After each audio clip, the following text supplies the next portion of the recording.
بسم الله الرحمن الرحيم إذا زلزلت الأرض زلزالها وأخرجت الأرض أثقالها وقال الإنسان ما لها. Ma'asyiral muslimin wal muslimat rahimani wa rahimakumullah. Zalzalah artinya gempa. Jadi surat ini bicara tentang gempa. Tentu gempa yang di sini bukan gempa yang ada yang sering diumumkan 5 skala Richter ataupun sampai 6, atau 7, ini enggak ada hitungannya gempa ini. Surah Al-Zalzalah ini secara tartib Al-Quran masuk pada tartib ke-99 dengan jumlah ayat 8, jumlah kalimat 36, jumlah huruf 156, dan termasuk surah Makkiyah, turun sebelum hijrah Nabi sallallahu alaihi wasallam. Adapun asbab nuzulnya sebagaimana diriwayatkan oleh Abdullah bin Umar radhiyallahu an, nazalat idza zulzilatil ardu zilzalaha. Ketika turun ayat idza zulzilatil ardu zilzalaha, wa Abu Bakrin As-Siddiq radhiyallahu anhu qa'idun fabaka Abu Bakrin faqala lahu Rasulullah sallallahu alaihi wasallam wa ma yubkika ya Aba Bakrin qala abkani hadhihi as-surah. Jadi ketika turun ayat surah Zalzalah ini, Abu Bakar sedang duduk. Tiba-tiba dia mendengar surat ini dibaca Rasul, kemudian Abu Bakar menangis. Kemudian Rasul bertanya, "Wa ma yubkika ya Aba Bakrin?" Apa yang membuat Anda menangis wahai Abu Bakar? Maka Abu Bakar mengatakan, "Abkani hadhihi surat." Yang membuat aku menangis adalah surat ini. Kemudian Abu Bakar Siddiq menjelaskan yang dimaksud adalah kalimat terakhir dari surah Al-Zalzalah ini. Faman ya'mal mithqala dzarratin khairan yarah wa man ya'mal mithqala dzarratin syarran yarah. Ma'asyiral muslimin yang dimuliakan Allah Azza wa Jalla, surah Al-Zalzalah ini disebut juga surah Al-Zilzal, disebut juga surah Idza Zulzilatil Ardu Zilzalaha, disebut juga surah Al-Jami'ah. Kenapa disebut surah Al-Jami'ah?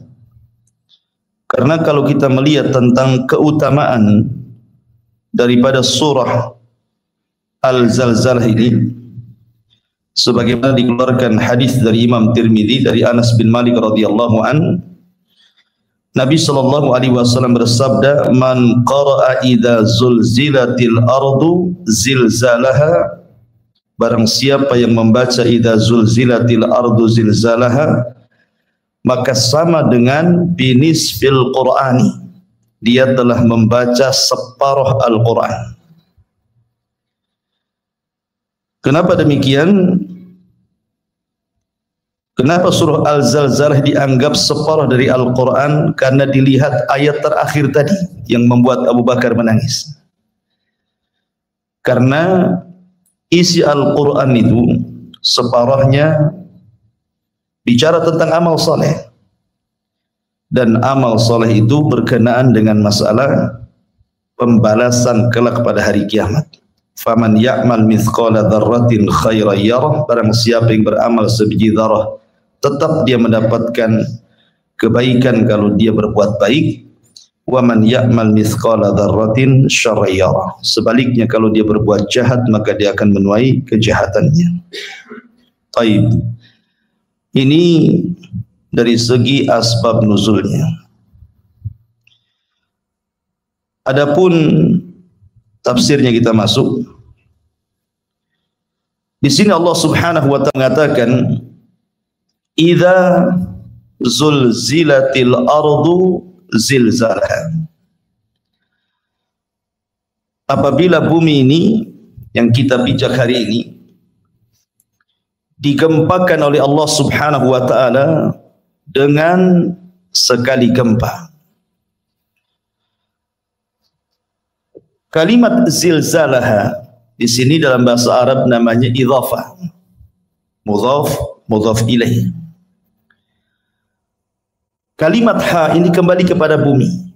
Zilzalaha, ha itu artinya bumi di sini.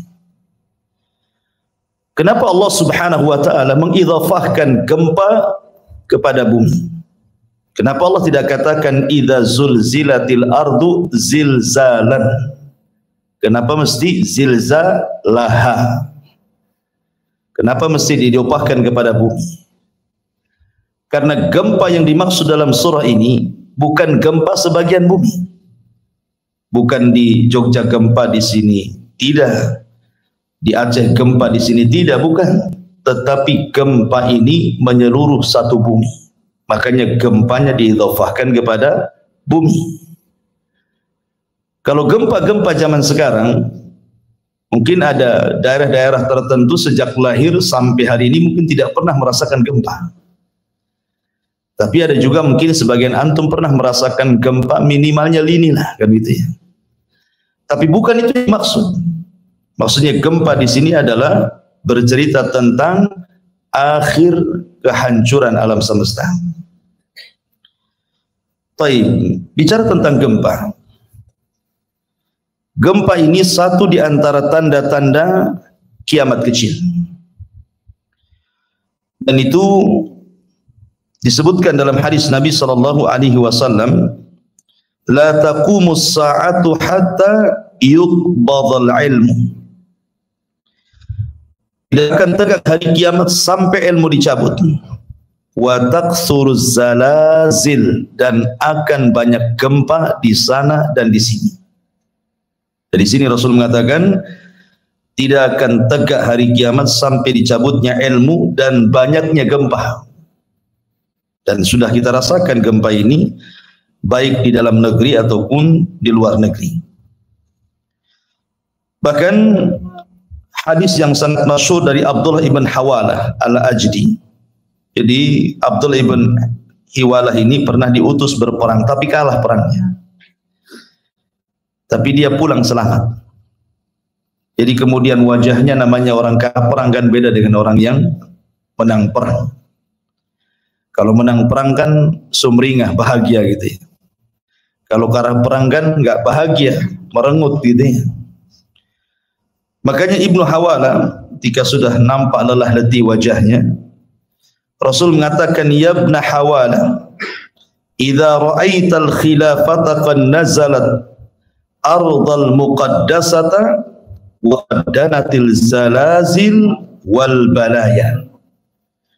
Wahai Ibnu Hawalah, apabila engkau sudah melihat kelak kekhilafahan tegak di bumi Baitul Maqdis, maka telah datanglah masa-masa gempa. Kenapa demikian? Isyarat ke mana?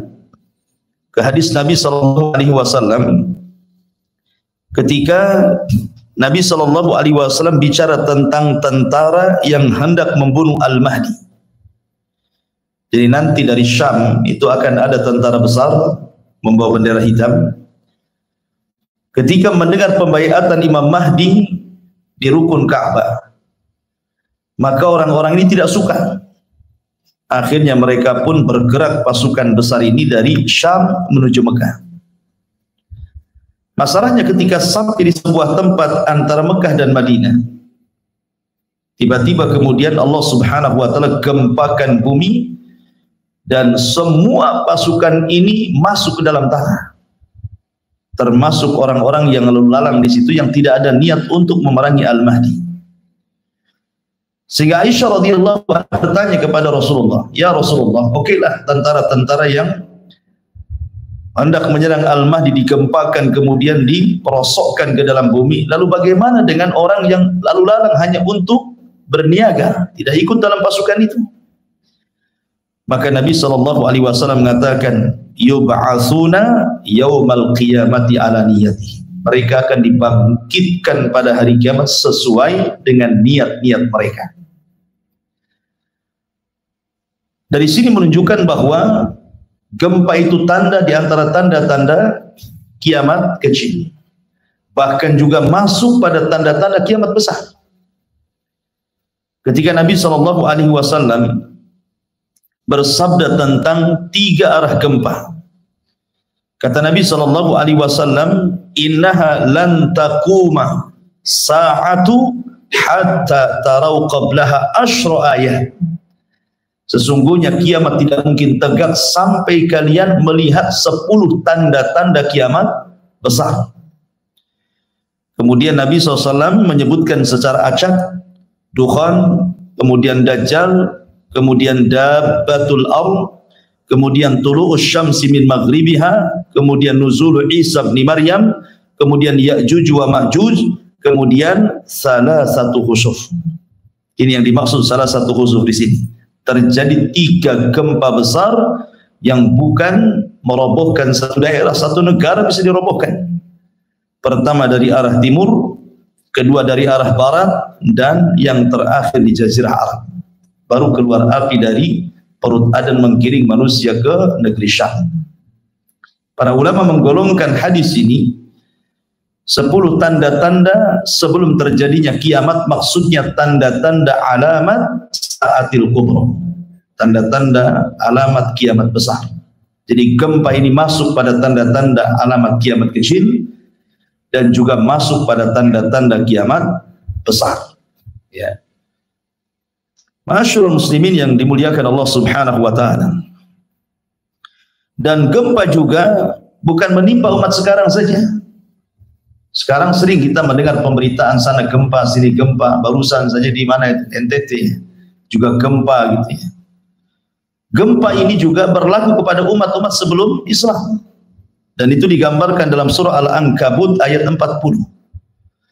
Allah mengatakan fakullan akhadna bi dzambihi faminhum man arsalna alaihi hasiban wa minhum man akhadhu sayhatu wa minhum man khasafna bihil arda wa minhum man aghraqna wa ma kana Allahu liyadlimahum walakin kanu anfusahum yadlimun. Maka semua akan dibalas karena dosa-dosa mereka. Di antara mereka ada yang dihujani batu seperti kaum Lut gitu ya. Di antara mereka ada yang kemudian mati karena teriakan Jibril, sayhah, seperti kaum Samud gitu ya. Kemudian di antara mereka ada yang kami khasafna bihil ardh, gempakan bumi sehingga kemudian mereka terperosok ke dalam bumi seperti kisah Qarun gitu ya. Kemudian dan di antara mereka ada yang kami tenggelamkan seperti Fir'aun dan bala tentara, dan Allah tidak pernah menzalimi mereka, merekalah yang melakukan kezaliman kepada diri-diri mereka sendiri. Al-Ankabut ayat 40. Artinya bahwa gempa ini juga terjadi kepada umat sebelum kita, bahkan lebih dahsyat lagi. Karena di zaman dulu sebelum Islam, kalau Allah Subhanahu wa taala mengirim azab itu tidak akan disisakan satu jiwa pun kecuali dimusnahkan. Kecuali diselamatkan orang-orang yang beriman saja. Tetapi gempa-gempa di zaman sekarang atau azab-azab yang lainnya yang Allah Subhanahu wa taala turunkan, maka Allah Subhanahu wa taala tidak mengazab umat ini sebagaimana umat sebelumnya. Kenapa? Karena bentuk rahmat diutusnya Nabi. Wa ma arsalnaka illa rahmatan lil alamin. Salah satu bentuk rahmat Rasul diutus kepada orang kafir. Jadi orang kafir pun mendapatkan dari diutusnya Nabi.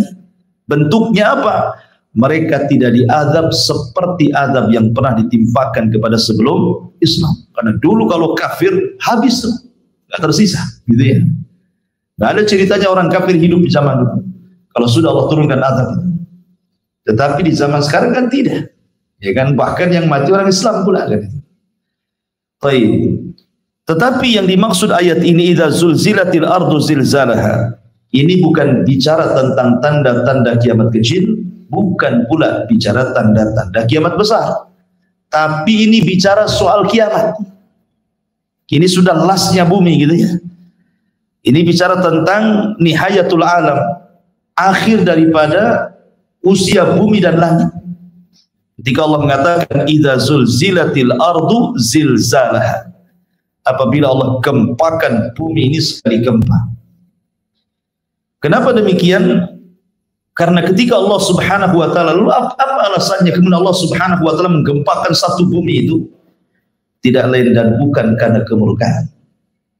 Makanya sering saya katakan kalau Allah sudah murka, idza zulzilatil ardu zilzalaha, pasti bumi akan digempakan semuanya. Apabila Allah murka, wa idzal biharu fujirat, seluruh air lautan jadi api. Apabila Allah Subhanahu wa taala gempa, semua digelapkan, tidak ada siang, tidak ada malam. Karena Allah mengatakan wa jumi'asy syamsu wal qamar, Allah gabungkan matahari dan bulan dan Allah gelapkan cahayanya. Dan apabila Allah murka, bintang-bintang dijatuh-jatuhkan. Wa idzan nujumun tashaqqat. Dan apabila Allah Subhanahu wa taala murka, semua dihancurkan dan semua dimatikan. Mau malaikatnya, mau jinnya, mau manusianya, semua. Dan apabila Allah murka, Jahannam pun akan didatangkan. Waji'a bi jahannama yauma idzin. Hari itu Allah datangkan Jahannam ke hadapan manusia. Jadi terjadinya gempa alam semesta ini dikarenakan murkanya Allah. Makanya gempa ini tidak akan dirasakan bagi orang-orang yang beriman, tetapi hanya dirasakan orang-orang kafir saja. Karena bentuk kemarahan Allah pada hari kiamat. Karena sebelum dikiamatkan, Allah kirim angin yang sangat sepoi-sepoi dan sejuk, kemudian menyapa ketiak kaum muslimin dan mencabut arwah setiap orang yang beriman walaupun sebiji dzarah keimanannya. Sehingga ketika tidak tersisa orang-orang seperti ini, baru digempakan kepada orang-orang kafir. Itulah kiamat, nihayatul alam, akhir masa bumi dan langit. Ma'asyiral muslimin yang dimuliakan Allah Azza wa Jalla. Ayat-ayat yang semakna dengan idza zulzilatil ardu ini banyak sekali. Seperti Allah Subhanahu wa taala mengatakan inna zalzalatasy syaati syai'un 'adzim. Sesungguhnya gempa hari kiamat itu sesuatu yang sangat besar, menakutkan. Bahkan Allah juga mengatakan dalam surah Muzammil ayat 14, yauma tarjuful ardu wal jibalu wa kanatil jibalu katsiban mahila. Pada hari ketika bumi digempakan, maka gunung pun dihancurkan. Jadi efek gempa itu gunung dihancurkan.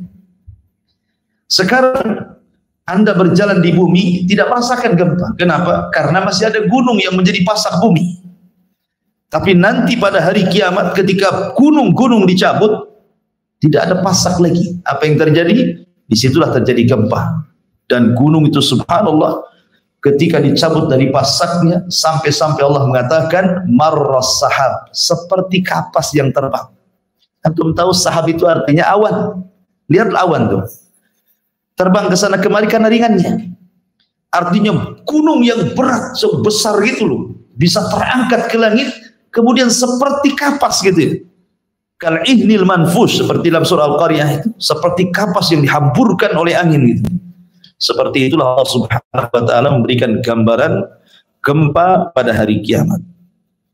Ma'asyiral muslimin yang dimuliakan Allah Azza wa Jalla, idza zulzilatil ardu zilzalaha. Kalimat zilzalaha, saya katakan dari awal bahwa ha ini idhafah kepada bumi. Artinya gempa ini menyeluruh. Dan sekali lagi ini terjadi saat tiupan sangkakala Israfil ditiup. Jadi ketika Israfil meniupkan sangkakala pertama, disitulah terjadi gempa yang luar biasa. Dan masa kehancuran itu berdasarkan hadis Abu Hurairah radhiyallahu an, Tidak menyebutkan berapa hari, berapa bulan, berapa tahun, tetapi hanya menyebutkan di angka 40 saja. Kata Rasul kepada Abu Hurairah, kehancuran itu terjadi selama 40. Rasul tidak menyebutkan 40 hari atau 40 bulan atau 40 tahun, karena yang meriwayatkan hadis ini Abu Hurairah ketika ditanya, "Ya Abu Hurairah, apakah 40 hari?" Kata Abu Hurairah, "Fa'abaitu, aku enggan menjawabnya." 40 bulan aku pun enggan menjawabnya. 40 tahun aku pun enggan menjawabnya. Artinya bisa berlaku 40 hari, bisa berlaku 40 bulan, bisa juga berlaku 40 tahun. Ini kejadian hancurnya alam semesta ini. Di sini Allah mengatakan, "Idza zulzilatil ardu zilzalaha wa akhrajatil ardu athqalaha." Dan Allah keluarkan beban-beban isi bumi yang sangat berat. Ada dua penafsiran para ulama. Kapan terjadi Allah keluarkan beban-beban berat atau yang tersimpan di perut bumi itu?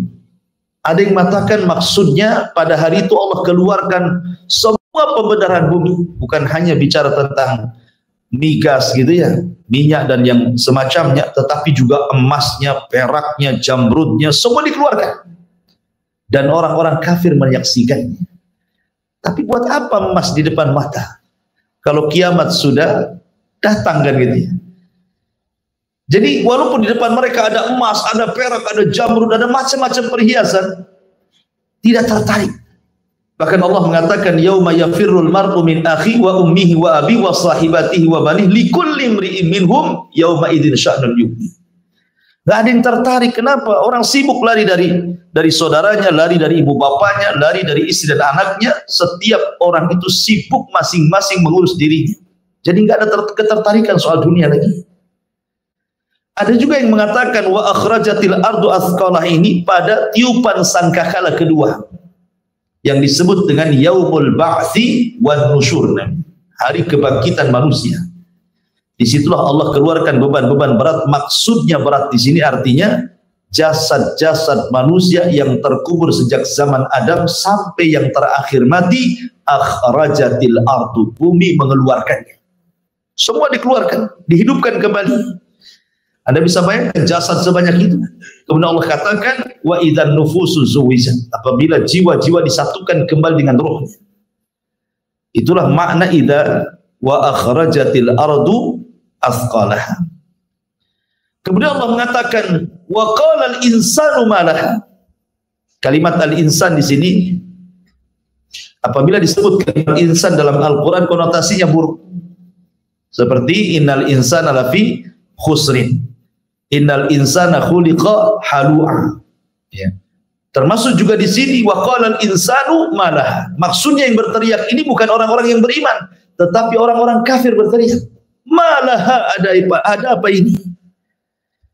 Kalau dibawa kepada tiupan pertama, maka mereka mengatakan seperti ini karena dahsyatnya kiamat. Tetapi kalau dimaksud adalah tiupan yang kedua, kata-kata malaha, maka kebingungan orang-orang kafir. Kenapa? Karena ketika mereka dibangkitkan tidak ada maklam lagi di bumi. Maksudnya tidak ada alamat di bumi. Kalau sekarang ada alamat, ada bangunan, ada jalan raya, ada RT, RW, lurah, kecamatan, kan itu kan, ada alamatnya gitu. Tetapi nanti pada hari kiamat, setelah tiupan sangkakala yang kedua, bumi ini rata, tidak ada gunung, tidak ada bukit, tidak ada lembah, tidak ada yang meninggi, tidak ada yang merendah, semua rata. Itu yang dimaksud tidak ada alamat lagi. Sehingga tidak bisa mengenali tanah saya di mana, kapling tanah saya di mana, rumah saya di mana, nggak bisa dikenali lagi karena semua sama. Ya. Dan ini di hari yang sangat mengerikan, ikhwat fiddin yang dimuliakan Allah Subhanahu wa taala, wa akhrajatil ardu athqalaha wa qala al insanu ma laha. Dalam surah Yasin kata-kata al insan adalah ya wailana man ba'atsana min marqadina hadza. Dalam surah Yasin mentafsirkan kalimat malaha. Ya. Apa arti malaha di sini?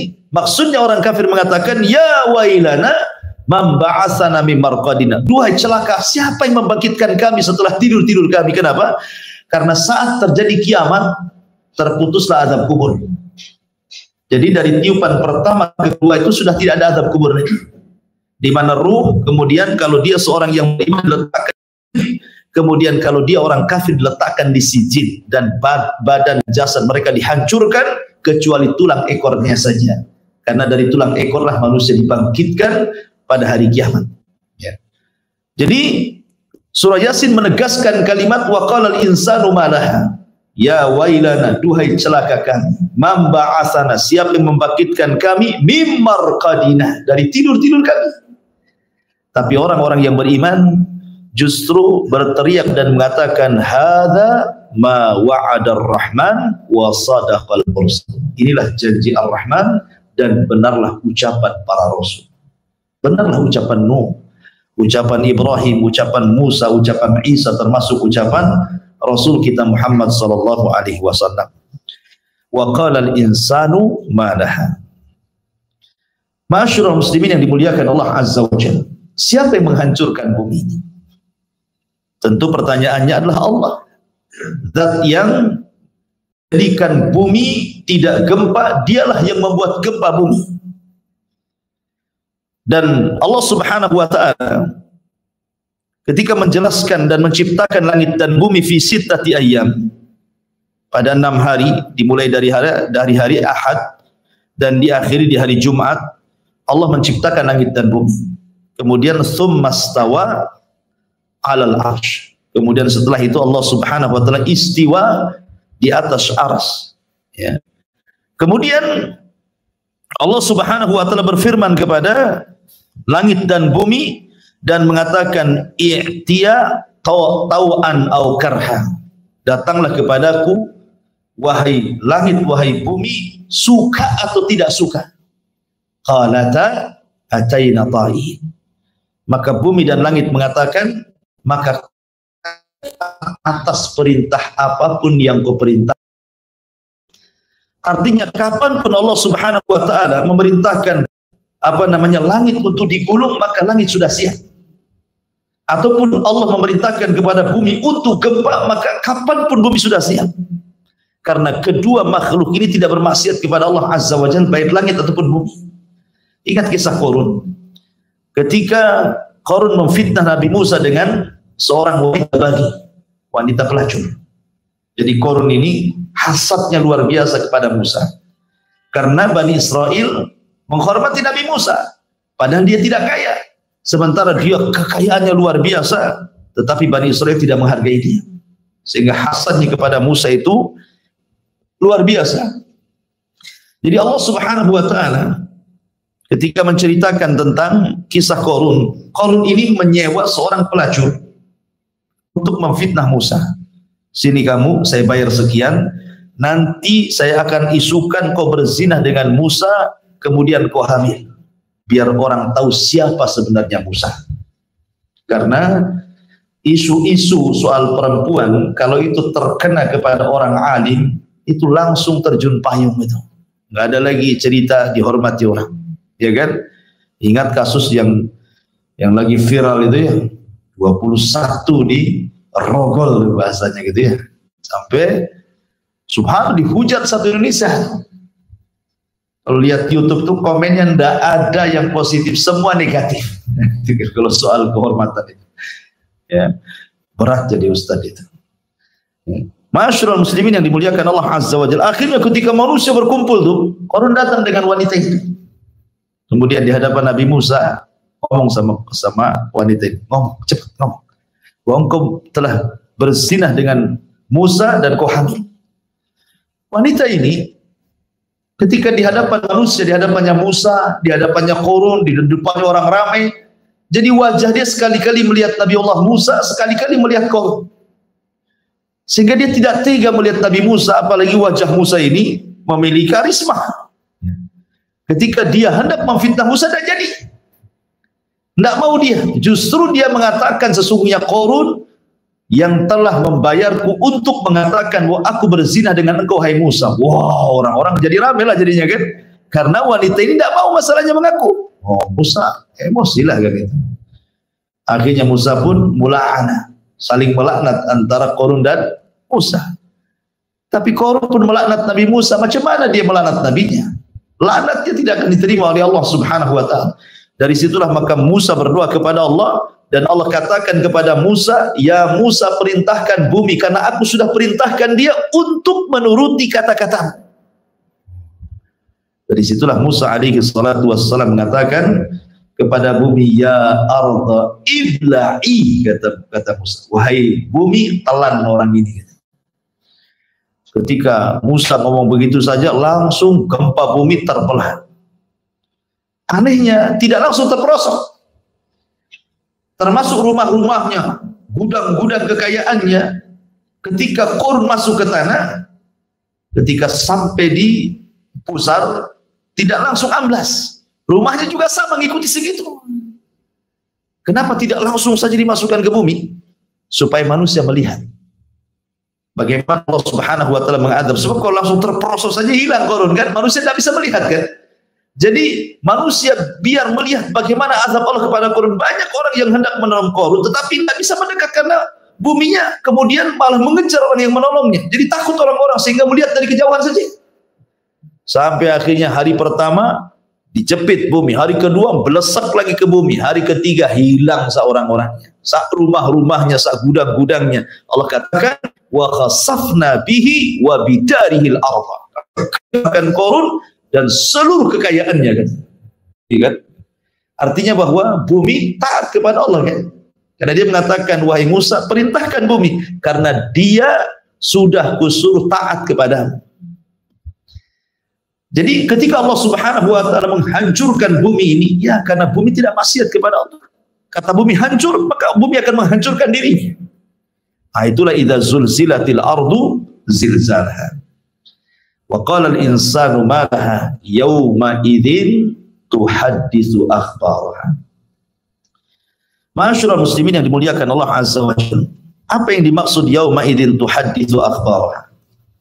Pada hari itu bumi menghabarkan beritanya. Di sini Allah Subhanahu wa taala hendak bicara tentang syuhud yaumal qiyamah. Bahwa nanti pada hari kiamat semua manusia tidak akan mengelak. Di bumi, ikhwan, kalau orang berbuat jahat kemudian dilaporkan ke pengadilan, bisa saja dia mengelak. Dia bayar pengacara supaya bersilat lidah pengacaranya, akhirnya yang salah jadi benar. Minimalnya hukuman yang berat jadi ringan, yang lama jadi sebentar, kan itu ya. Ya, di dunia Anda bisa bayar lawyer, bisa bayar pengacara yang mahal, yang kondang, yang ahli bicara gitu ya. Tapi di akhirat tidak, karena saksinya bukan manusia. Saksinya macam-macam, bukan hanya manusia saja. Tentu yang pertama kali saksi yang paling besar bukan hanya bumi, tetapi Allah. Allah akan jadi saksi bagi kita. Dan kalau Allah Subhanahu wa taala sudah jadi saksi bagi kita, sebenarnya tidak berhajat lagi kepada saksi yang lain kan. Kalau sudah Allah yang menjadi saksi lah, apalagi berhajat dari makhluknya. Tetapi Allah Subhanahu wa taala ingin menguatkan saksi-saksinya, bukan hanya dia saja. Sebenarnya kalau dia jadi saksi sudah cukup. Ya. Tetapi para nabi akan menjadi saksi. Termasuk Nabi kita Muhammad sallallahu alaihi wasallam akan menjadi saksi. Fa kaifa idza ji'na min kulli ummatin bisyahid wa ji'na bika ala haula'i syahida. Ketika Rasul memanggil Abdullah bin Mas'ud radhiyallahu anhu, katakan Abdullah bin Mas'ud ini kan salah satu katib wahyu, penulis wahyu Nabi. Banyak penulis wahyu itu, Abdullah bin Mas'ud, kemudian Muawiyah bin Abi Sufyan, Ubay ibn Ka'ab ini yang paling mutqin. Ya, Ubay bin Ka'ab sampai-sampai ketika Rasul lupa baca surat dalam salat, kemudian sahabat bertanya, "Rasul, apakah surat itu sudah dimansuh? Artinya kenapa enggak dibaca? Ataukah Anda lupa?" Kata Rasul, "Saya tidak lupa dan ayat itu tidak dimansuh, tidak dihapus." Maka sahabat mengatakan, "Tidak, Anda lupa." Maka ketika banyak para sahabat yang kemudian membenarkan kata-kata sahabat ini, yang dipanggil siapa? Aina Ubay? Di mana Ubay bin Ka'ab? Kata Rasul. Kenapa? Karena dia yang paling mungkin hafalan Qurannya. Betul nggak tadi saya lupa baca Quran katanya? Kata Ubay, "Iya wahai Rasul." Tetapi ingat bahwa lupanya Nabi Shallallahu Alaihi Wasallam bukan karena Nabi pelupa, tidak. Lupanya Nabi Shallallahu Alaihi Wasallam membuat sebuah syariat. Jikalau seorang imam lupa baca, bagaimana caranya menegur? Kalau Rasul tidak pernah lupa dalam sholatnya, susah pula nanti kalau imam lupa kan? Karena ada contohnya. Ya.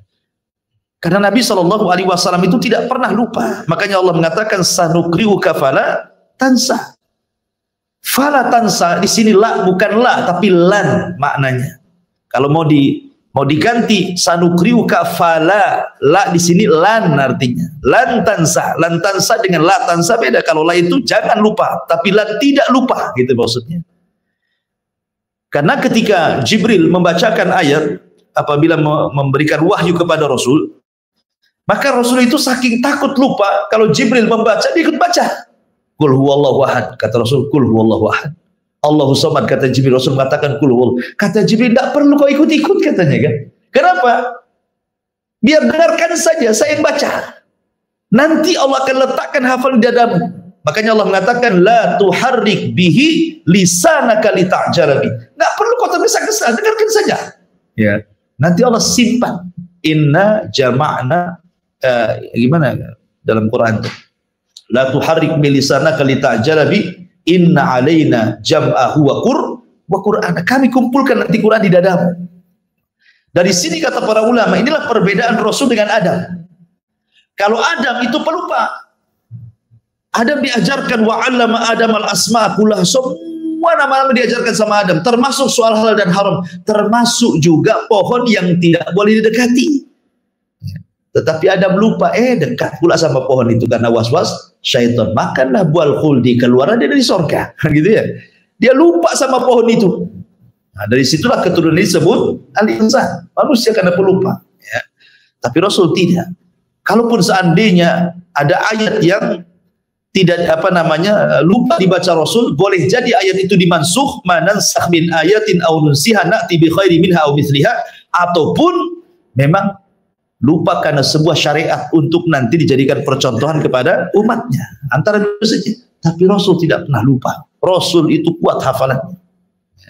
Ma'asyiral muslimin yang dimuliakan Allah Subhanahu wa taala. Jadi yang jadi saksi adalah Allah, para nabi, termasuk Nabi SAW. Ketika Abdullah bin Mas'ud yang mengatakan, wahai Abdullah bin Mas'ud, bacakan kepadaku. Abdullah bin Mas'ud, Rasul, Quran itu turun kepadamu, apa yang pula aku baca gitu ya. Tapi dari sini faedahnya, terkadang orang mendengar lebih tergerak hatinya dibandingkan membaca kan gitu. Terkadang ada orang mendengar Quran bisa nangis, bisa tobat gitu ya. Kalau baca sendiri kadang nggak ada barunya kadang-kadang. Ya mungkin merasa suaranya grebek nggak jelas mungkin ya. Kalau yang baca ini suaranya sudah surem, kalau antum serem. Bukan surem, serem antum. Intinya bahwa ketika Rasul meminta dibacakan, Abdullah bin Mas'ud padahal enggak mau, tetapi akhirnya dia pun membacakan surah Nisa sampai kepada ayat ini. Fa kaifa idza ji'na min kulli ummatin bisyahid wa ji'na bika ala haula'i syahida, kata Rasul, cukup. Kata Abdullah bin Mas'ud, aku melihat air mata keluar dari kedua mata Rasul membasahi janggutnya. Fa kaifa idza ji'na, bagaimana kalau seandainya kami datangkan pada tiap-tiap umat ini saksi dari kalangan para nabi. Dan engkau wahai Muhammad jadi saksi mereka. Jadi begini, Nabi dijadikan saksi bagi umatnya, tetapi Rasul dijadikan saksi bagi nabinya. Karena nanti setiap nabi itu akan datangkan di hadapan umatnya. Kemudian Allah akan mengatakan kepada umatnya, betulkah nabimu sudah menyampaikan risalahnya? Contohnya Nuh. Hei Nuh, kamu sini. Kumpulkan umatnya Nuh. Maka Allah akan mengatakan kepada umatnya Nuh, hei umat Nuh, betul enggak Nuh sudah menyampaikan risalah kepada kalian? Maka umatnya yang kafir mengatakan berdusta, tidak pernah katanya. Maka Allah mengatakan, ya Nuh, lihat, kau belum pernah menyampaikan risalahku kepada mereka. Buktinya mereka mengatakan tidak pernah. Ada enggak saksi yang membuktikan bahwa engkau menyampaikan risalahnya? Kata Nuh, ada. Dipanggillah Nabi SAW. Bayangkan jarak Nuh kepada Nabi ini enggak ketemu. Maka Allah mengatakan, ya Muhammad, kau mau jadi saksi Nuh SAW? Ya. Bagaimana engkau bersaksi sementara hidupmu dengan zaman Nabi Nuh itu berbeda jauh? Kau tidak hadir di situ. Maka Rasul mengatakan, ya walaupun aku tidak hadir di zaman itu, tetapi yang mengatakan Nuh sudah menyampaikan risalah kepada umatnya adalah dirimu. Kemudian Rasul membacakan Al-Quran. Quran yang menghabarkan bahwa Nuh sudah menyampaikan risalah. Itulah makna daripada wajibna bika ala haula syahida. Ya. Kemudian juga di antara saksi selain itu adalah orang-orang para ulama, orang-orang saleh termasuk para syuhada. Dan itu disebutkan dalam Al-Quran, wa kadzalika ja'alnakum ummatan wasata litakunu syuhada 'alan nas. Begitulah kami jadikan kalian umat pertengahan agar kalian jadi saksi. Siapa? Orang-orang saleh. Orang-orang yang beriman akan jadi saksi juga. Termasuk juga para malaikat. Para malaikat akan menjadi saksi bagi manusia, termasuk juga bumi yang sedang kita bicarakan di sini. Ya, Allah mengatakan, "Idza zulzilatil ardu zilzalaha wa akhrajatil ardu athqalaha wa qala al-insanu ma laha yauma idzin tuhadditsu akhbaraha." Pada hari itu bumi menghabarkan berita semua orang yang di atasnya. Ya Rabb, detik ini, jam ini, hari ini, tanggal sekian, bulan sekian, tahun sekian, si fulan maksiat di tempat ini.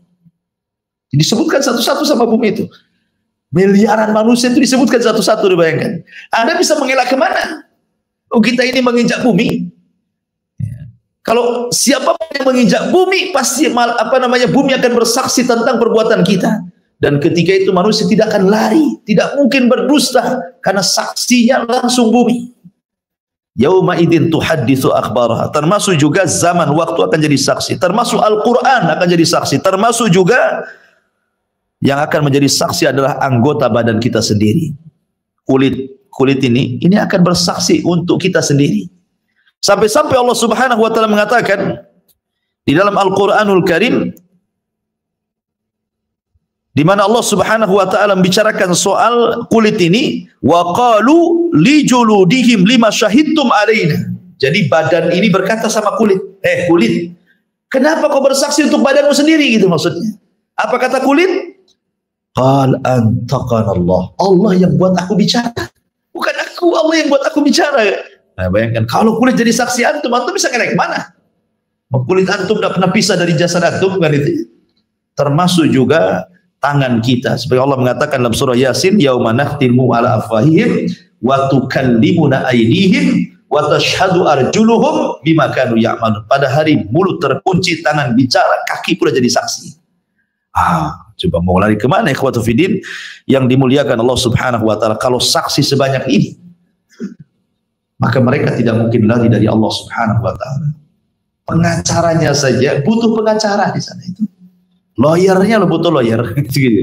Tapi masalahnya tidak ada lawyer lagi di sana. Walaupun ada, pakai apalah kita ini bayar. Sementara kita dibangkitkan khufatan, uratan, gurlan, buhman, tidak dikhitan, telanjang, tidak pakai sandal, tidak mau barang di badan. Lalu bayar pakai apa?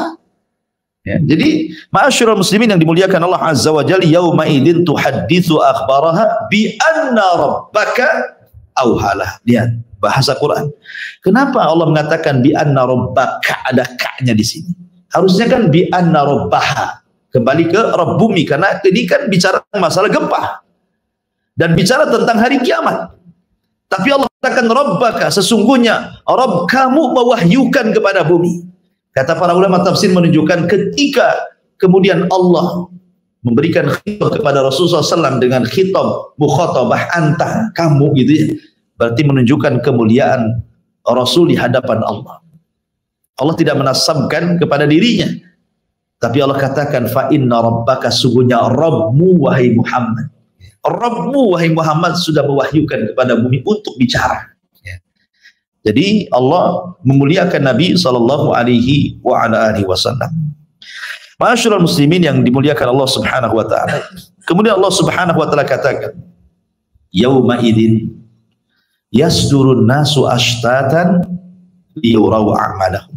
Pada hari itu manusia akan bangkit dengan berbagai macam bentuk. Ashtat, ya. Karena Rasul yang mengatakan siapa yang ketika mati bunuh diri karena minum racun, maka akan dibangkitkan seperti itu. Siapa yang bunuh diri gantung diri, maka akan dibangkitkan seperti itu. Siapa yang bunuh diri dengan anggaplah terjun dari jembatan Barelang, maka yang akan dibangkitkan seperti itu. Jadi manusia itu dibangkitkan sesuai dengan matinya. Maka berdoalah supaya kita mati husnul khatimah. Kalau kita meninggal dalam posisi sholat, dibangkitkan seperti itu, lagi sholat. Kan enak tuh, nampak gitu kan, dibangkitkan lagi sedekah, dibangkitkan lagi puasa, dibangkitkan lagi sholat. Oh, itu kan asar amal namanya ya, pengaruh amal kita sampai ke akhirat itu. Tapi kok dibangkitkan lagi maksiat, naudzubillah. Ya.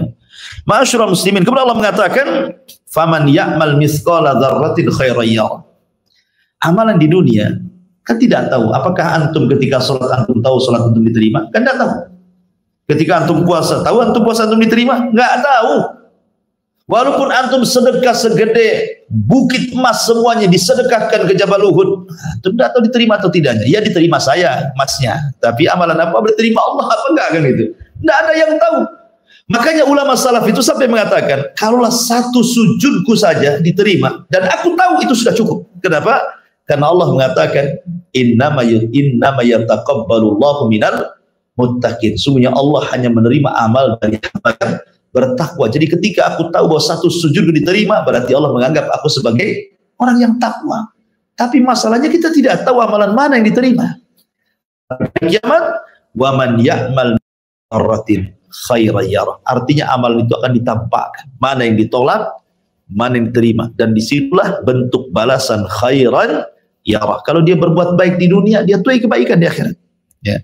Kalau dia berbuat jahat di bumi, maka akan menuai kejahatan. Wa man ya'mal mithqala dzarratin syarran yarah. Di sini bicara tentang masalah timbangan amal. Karena amalan itu dianggap baik kalau sudah ditimbang. Ya kan? Makanya kenapa kemudian posisi timbangan amal itu sesuatu yang menakutkan pada hari kiamat? Karena timbangan itu terjadi setelah hisab.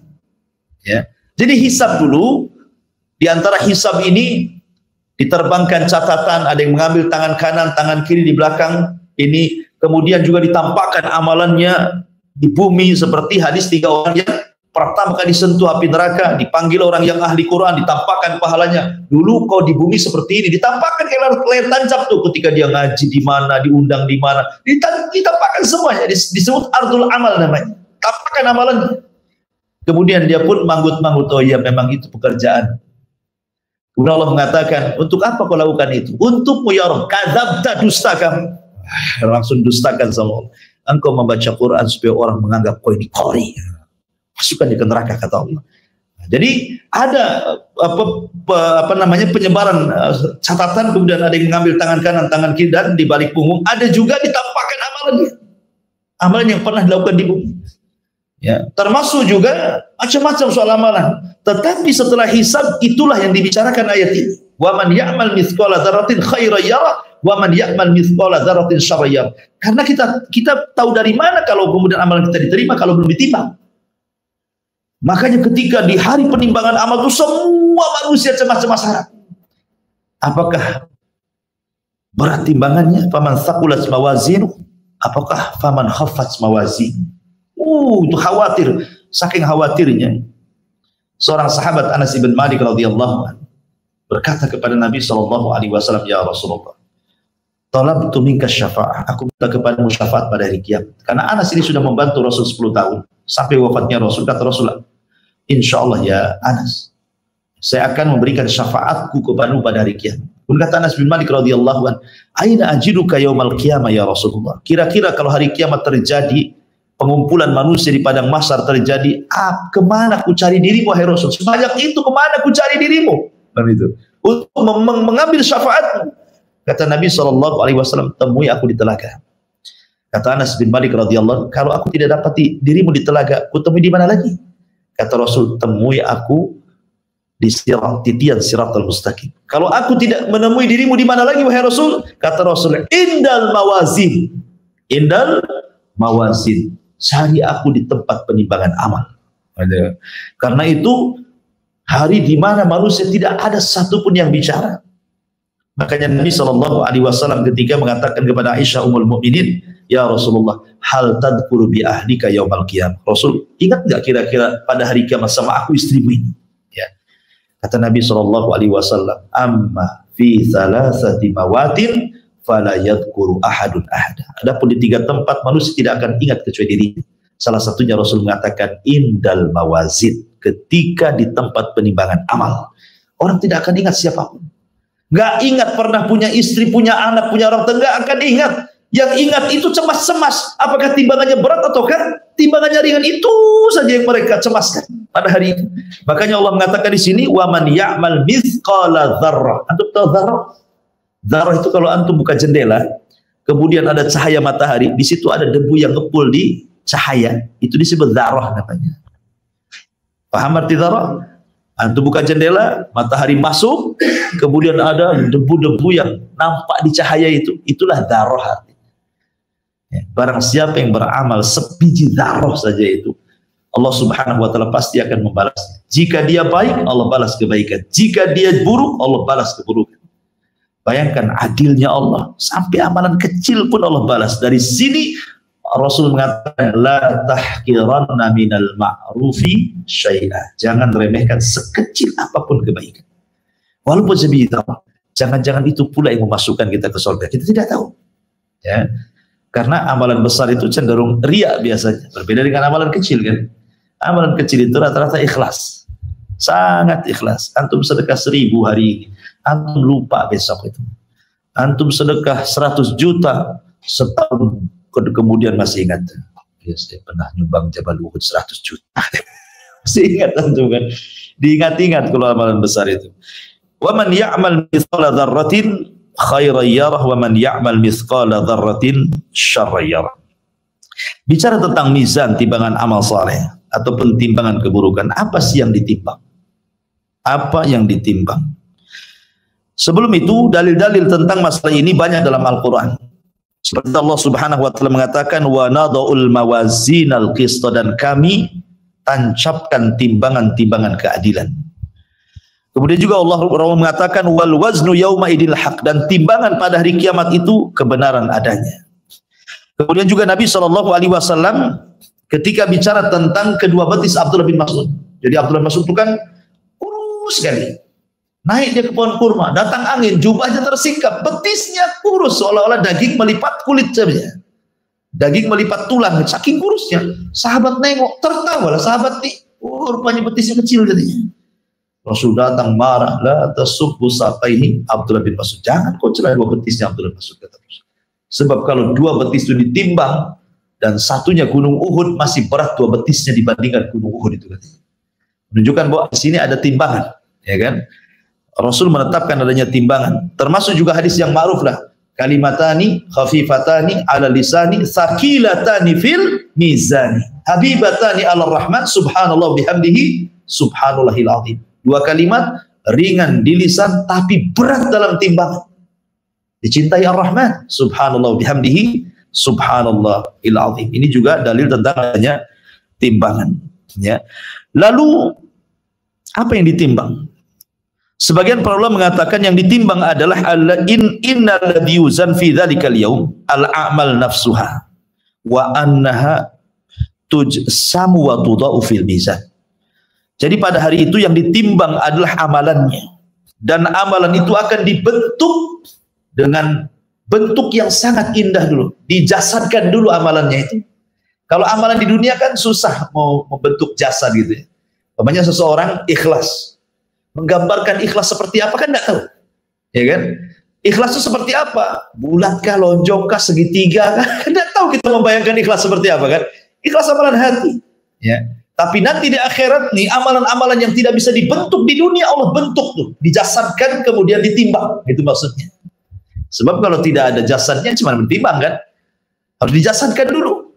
Ya, amal solehnya dijasadkan, ikhlasnya dijasadkan dulu, kemudian takutnya dijasadkan dulu, harapnya dijasadkan dulu, cinta kepada dijasadkan dulu. Pokoknya amal-amal hati akan jadi jasad semuanya, baru ditimbang. Nah, itu maksudnya.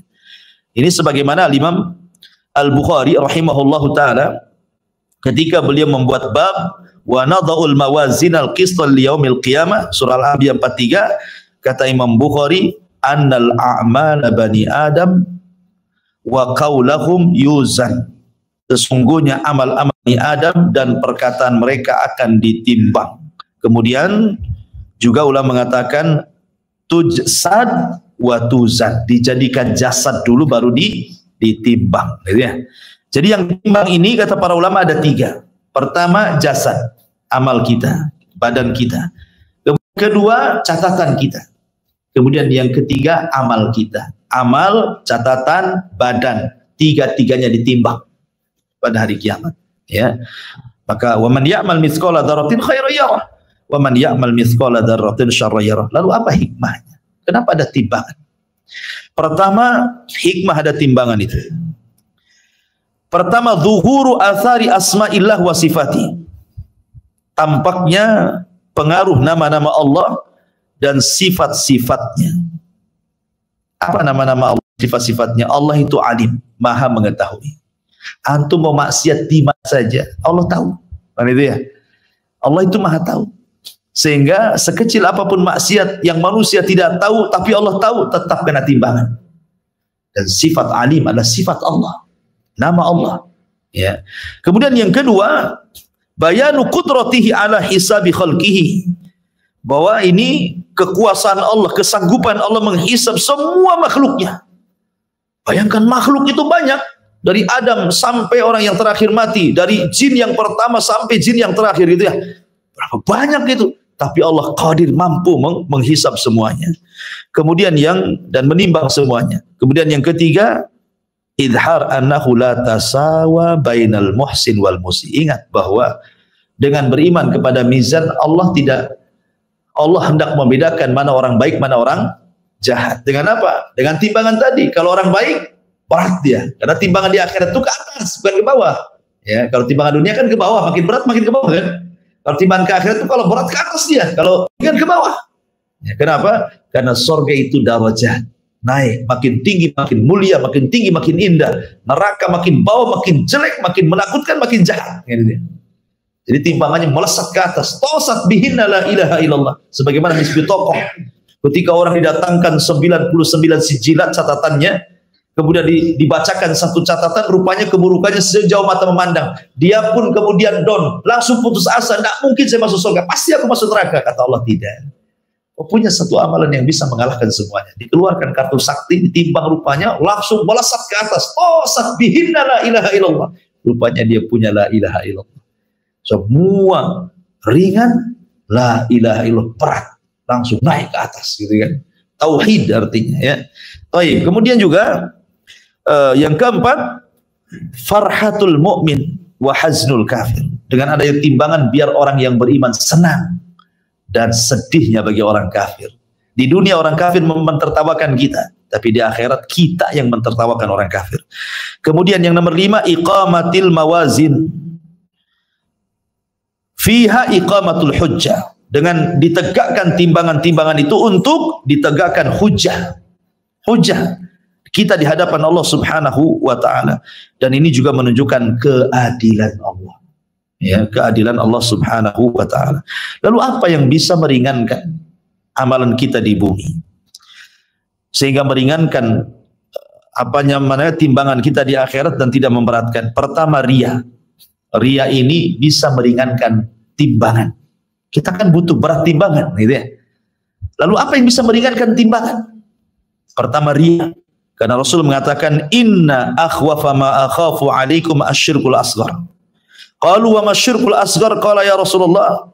Qala riya. Yaqulullahu lahum yawmal qiyamah idza juzyan nasu bi a'malihim idhabu ila alladhina kuntum tura'una fid dunya ila akhir hadis. Di sini Rasul mengatakan sesuatu yang paling aku takutkan menimpa kalian syirik kecil. Mereka mengatakan, apa itu syirik kecil Rasul? Kata Rasul, riya.